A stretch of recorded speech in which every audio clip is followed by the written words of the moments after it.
मुकद्दस पौलुस कहते हैं कि हर एक गल विच खुश रहो, तो मैं फिर कहना कि तुसी खुश रहो। ते जेड़े लोग मसीह यसू दे विच ने ना, उन्हां दी खुशी ते उन्हां दी शादमानी दा इजहार उन्हां दे चेहरे दी मुस्कुराहट तो हुंदा है।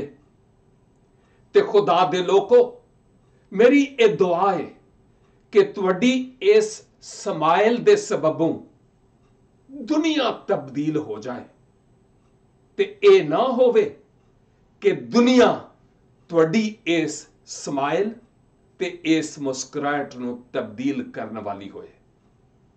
खुदावंद इस ख्याल दे सबबों तुहानूं शाद रहन ते सदा मुस्कुरांदे रहन दा फजल अनायत फरमाए। आमीन। God bless you.